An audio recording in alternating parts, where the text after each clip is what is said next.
சித்தி தருநாதன் தென்கமலை வாழ்நாதன் பத்தி தருநாதன் பரநாதன் முத்திப் பெருநாதன் ஞானப்பிரகாசன் உண்மை தருநாதன் நம் குருநாதன். உலகில் பல உயிர்கள்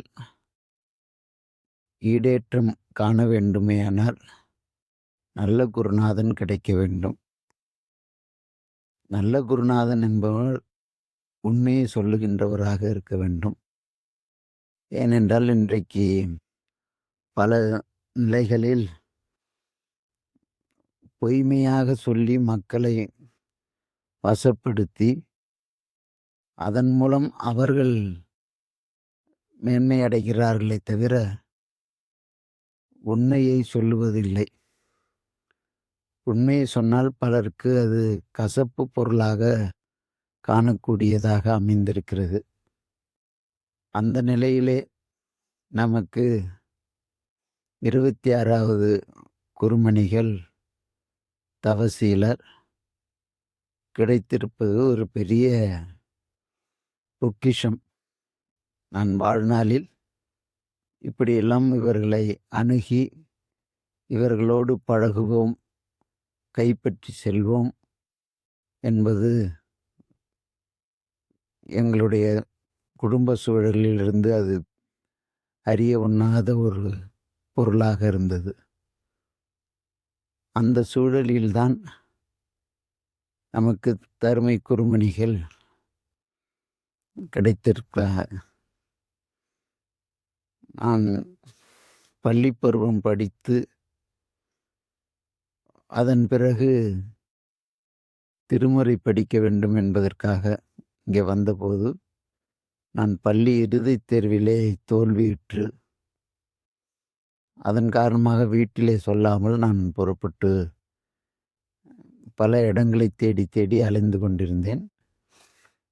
அப்போது நான் சீர்காழிக்கு பல முறை 25வது சன்னிதானம் அவர்கள் 26வது சன்னிதானம் அவர்கள் அங்கே உற்சவங்களுக்கு விசேஷ காலங்களில் வருகின்ற போதெல்லாம் நான் பலமுறை தரிசித்திருக்கிறேன். தூரத்தே தொழுவார் தொல்வினை தீருமன்றே என்பதற்கிணங்க தூரத்திலேயே வணங்கி கொண்டு இவர்களை அடைந்து நாம் செல்வது என்று பல முறைகள் சிந்தித்தது உண்டு. அந்த சிந்தனை நமக்கு என்றைக்குமே கை கொடுக்கும் என்பது நமக்கு ஒரு பட்டறிவு. அந்த வகையிலே தான் நான் மகா சன்னிதானம் அவர்கள் நடத்துகின்ற திருமுறை பாடசாலைக்கு வந்திருந்த போது, அப்போது இங்கே ராமலிங்கம் என்ற ஒரு மணியக்காரர் வேலை பார்த்து கொண்டிருந்தார். அப்போது அவர்கள், யார் தம்பி, நான் வந்து இந்த வடக்கு ஆர்ச்சின் கீழே நின்று கொண்டிருந்தேன். யாரும் இங்கே உள்ளார் பார்க்கறதுக்கு அனுமதிக்கவில்லை.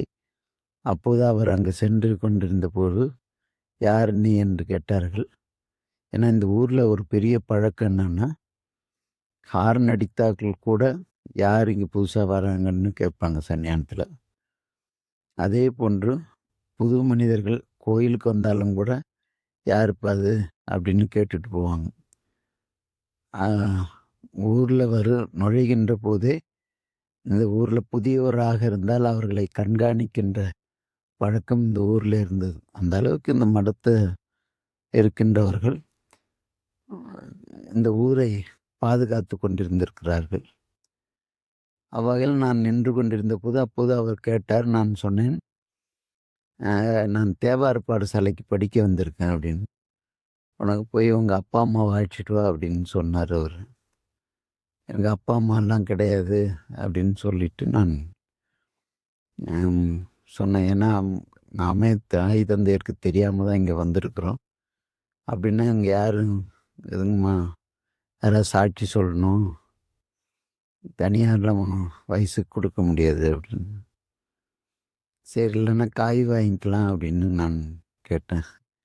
அவர் சிரிச்சிட்டு, உனக்கு ஒன்றும் இப்போ வயசுலாம் போகாது அப்படின்னு சொல்லிட்டு இருந்துட்டார்.